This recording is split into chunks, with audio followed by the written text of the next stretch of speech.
Greetings. This is Doc Ock coming to you live and direct this morning. How's everybody doing? How's everybody doing out there? We're doing just fine over here. They predicted snow today, but we don't see any. So we're good. We're good. We're good. We're very good. Meanwhile, back at the ranch, let's go ahead and do this little dance. We need everybody out there, if you haven't already, to go ahead and give us a like or a thumbs up if you're on YouTube, and then go ahead and subscribe to the Tubular Black Facts channel. If you can do those three things, and then just spread it around. Tell all your family and your friends. You can even tell your enemies and turn them into some frenemies. So today, we've got a lot of ground to cover, and we're not going to get nearly as far as we would like to get, but we'll make it a piece up the road here. We'll make it a ways up the road. Let me just put these glasses on here so I can see a little bit better. Oh, yeah. Yeah. Let's do this one here. This is a short one here. Ooh. Oh, even better. Even better. I got one here for you today. All right. Because, you know, this is, we're going to be reading from the book, The Language of Saxophones. Language of Saxophones by Brother Kamal Daoud, poet extraordinaire coming out of L.A. But before we do that, let's go ahead and do our Kiswahili proverb of the day. Let's see what we got here for today. Okay.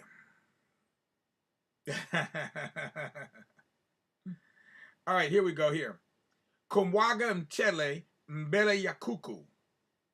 Kumwaga mchele mbele ya kuku. So what that means is that you don't want to spill your rice in front of them chickens. Yeah, because chickens love to peck their neck and eat that rice. Chicken is cuckoo, right? So we say again, kumwaga mchele mbele ya kuku. Yeah, mchele. Say it again. Kumwaga mchele mbele ya kuku. Kumwaga mchele mbele ya kuku. There we go. Kumwaga mchele mbele ya kuku. All right. Now, let's go ahead and read our poem, and then we'll get into our story for the day. This one is called Deep River in Her Voice, for none other than Lady Day. And if you know anything about jazz, you know Lady Day is the same as Billie Holiday. Divine daughter speaks in tongues of royal chanters. A purple lotus blossom floats in a rich red pool of Bessie's blood. At the fork of some southern road, 7 faceless eunuchs in blue, white, red pinstripe suits, gardenias pinned to their lapels with golden hypodermic needles, sucking money from cash registers with silver straws. Cigarette smoke becomes fine incense. Whiskey turns to dew, and she rises on the stage wailing, and from her mouth an eastern wind swirls and swells like some wild bird's freedom song, screaming melodic nectar about the 9 zillion times. She carried the world within her womb for 9 months, round like a whole note in space, and gave birth on this very same stage. She is peeing on purification ritual of sweat. With tears we wash her feet. The spirit got her rocking, got her stomping. Spirit got her shaking, knocking the dust from heads and hearts, engraving the story in our consciousness. The wind become song. The trees bent over, listening to the earth's heartbeat. Ebony pearls, sculptured African love songs, mystery in city clothes, hurling rainbows, transforming saloons into temples, toes, seeds germinating, dancing soil sounds rich with story, earth songs, mountains of memory, nooses hanging from trees turned to harps and blues guitars. Rivers lullaby, nourishing laughter and hope, strength and harmonious groans, triple dip in life's pains and pleasures, and from her full lips the sun rises, spilling onto a stage of light. This fire warming the room, healing us with cool honey and truth, massaged on eardrums by an ancient flower held in the Most High's hand. Brother can get deep when he wants to. Brother can definitely get deep when he wants to. All right, now the holiday for this week. This week we are celebrating Emancipation Day. April 16 is Emancipation Day. It's a local holiday, a DC holiday, but it has national and international repercussions because it was a trial run for emancipation of all enslaved Africans. It was a trial run where Abe Lincoln freed 3,100 enslaved Africans within the confines of the federal city, otherwise known as Washington, D.C.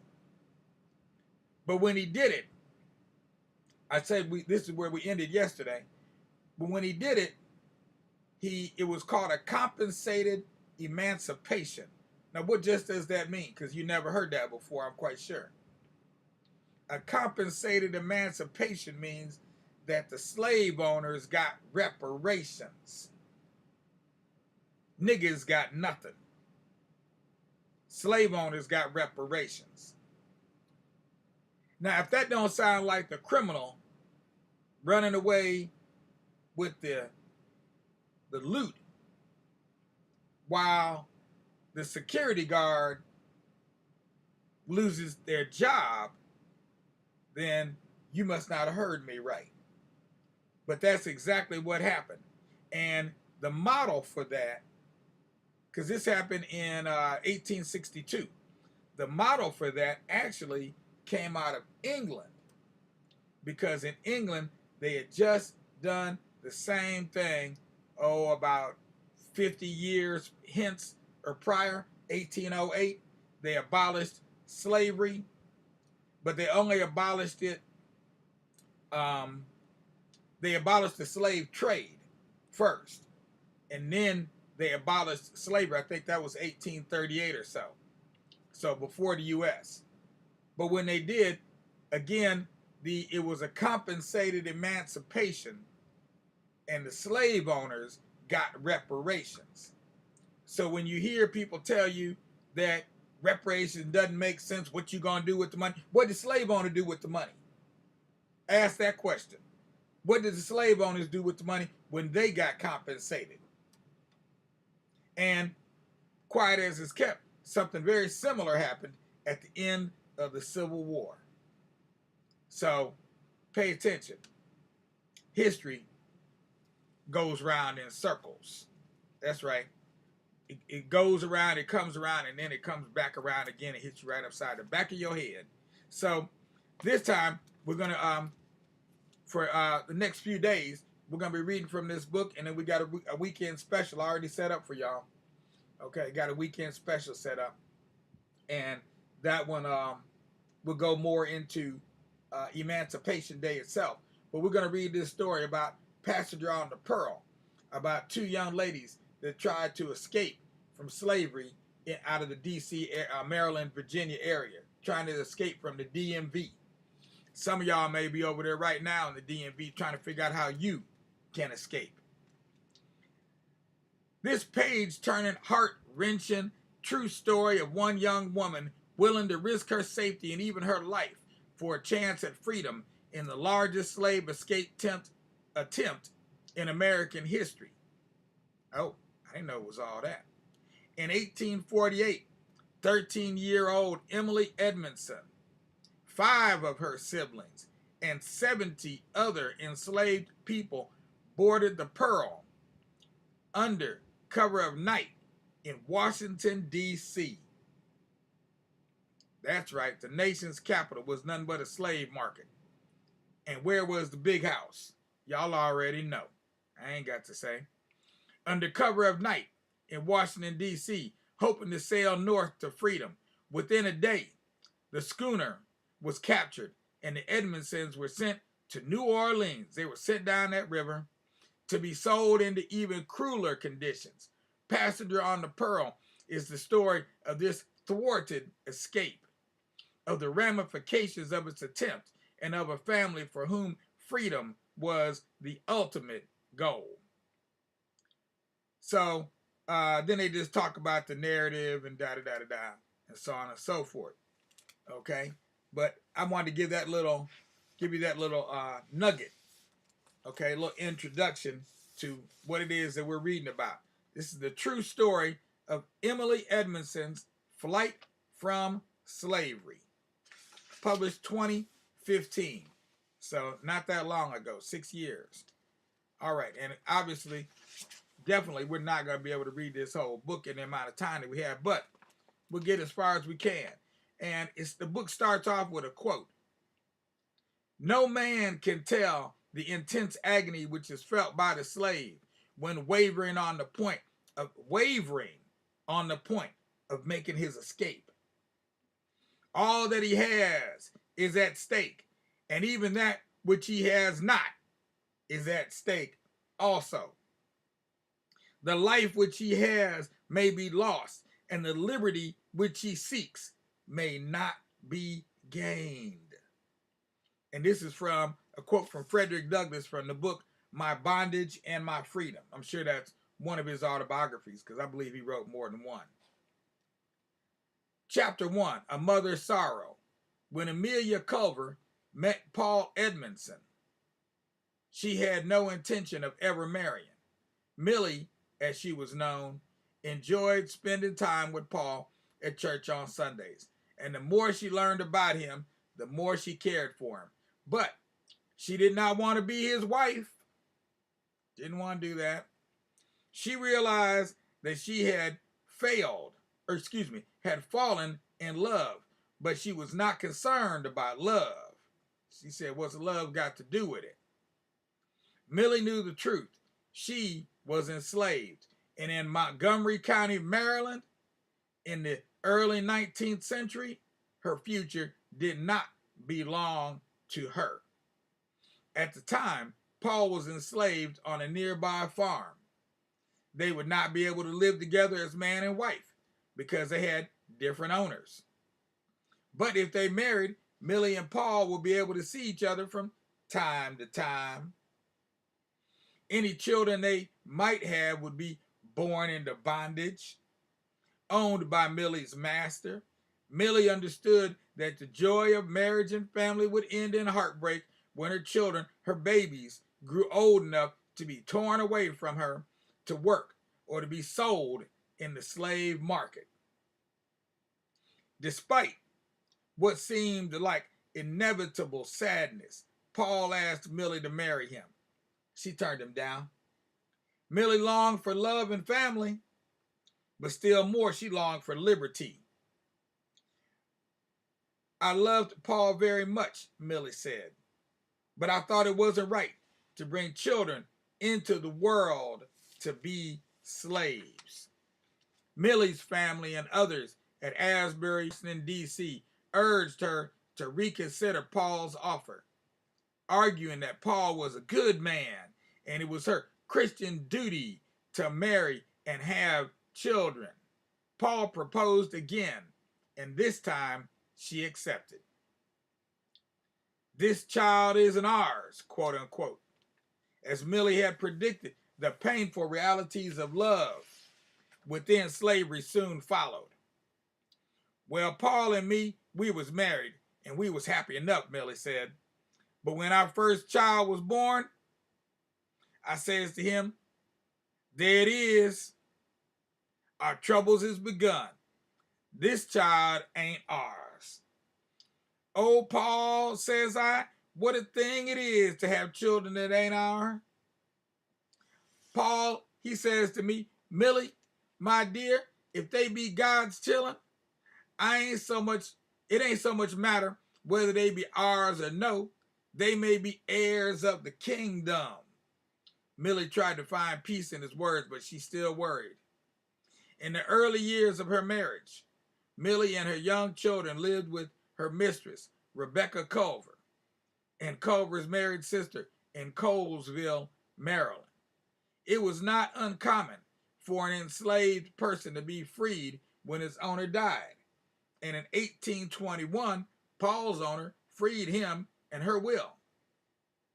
While many owners did not recognize slave marriages, Culver allowed Millie to work as a seamstress and live with Paul and their children on a local farm.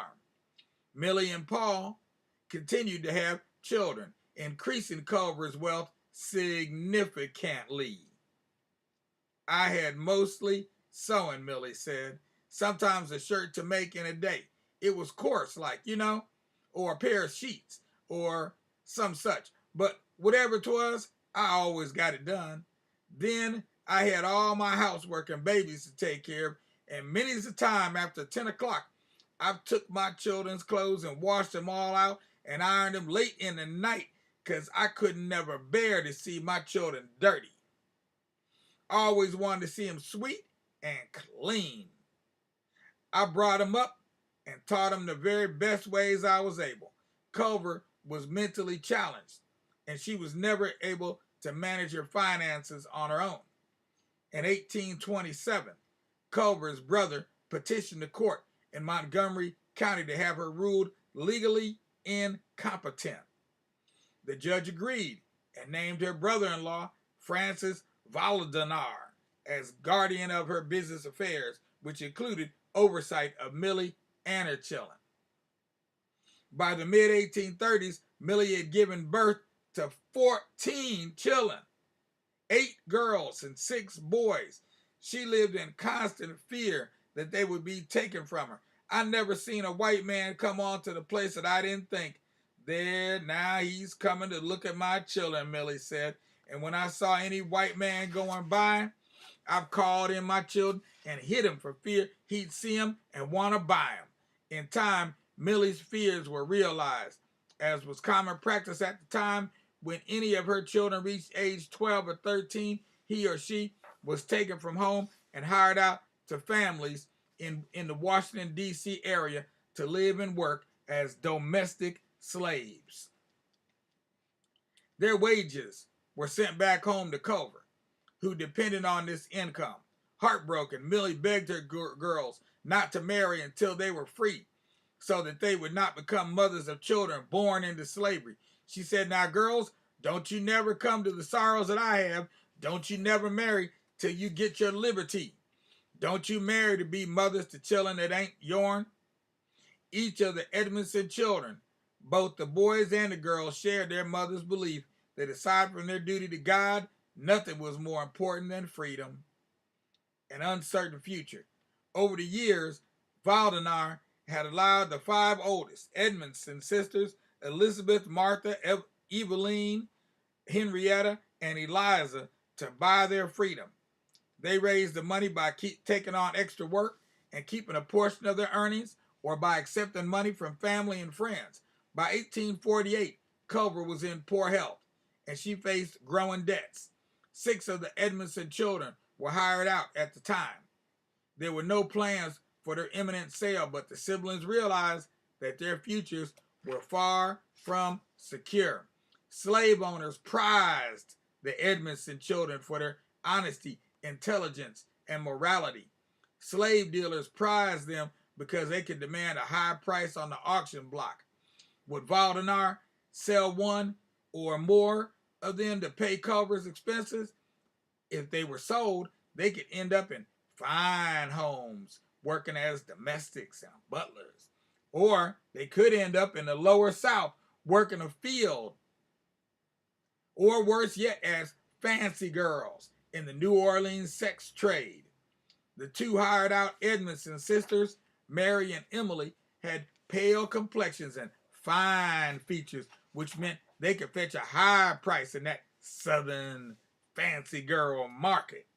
They were only 15 and 13 years old, respectively, a bit young to be sold into this line of work, even by the standards of the time, but their true age did not matter.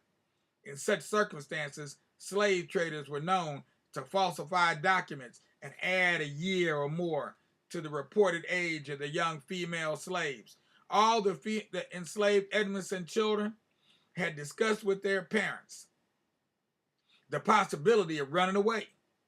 They faced difficult choices. If they stayed, they risked being sold south at their owner's convenience. If they ran away and were caught, they faced the likelihood that they would be sold to harsher owners in the deep South.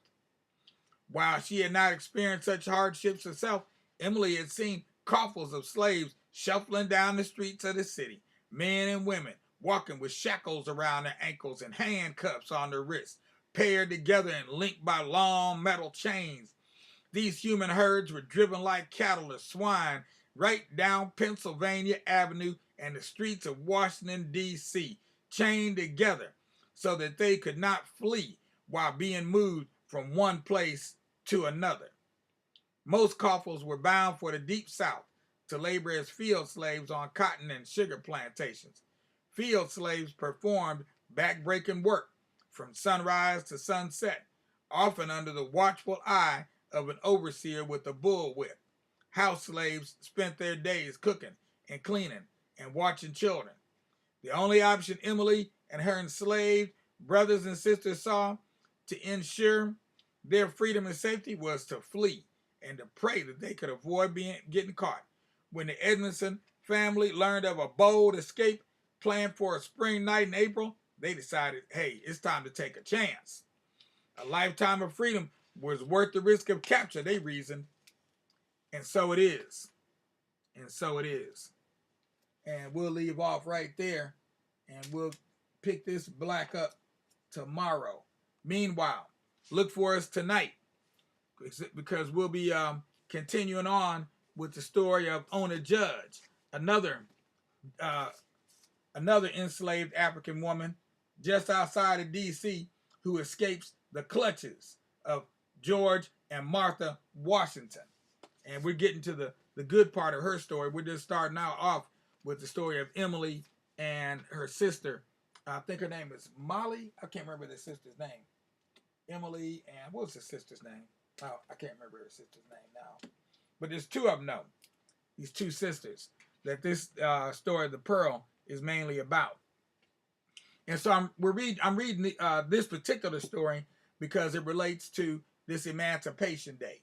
Okay, because it directly relates to Washington, D.C., which was surrounded by slave states, firmly in the South, right next to Virginia, just south of Maryland, locked in by slaves, surrounded by slave states. You had the capital city of Washington, D.C., and it was nothing but an actual shown up, dyed-in-the-wool slave market.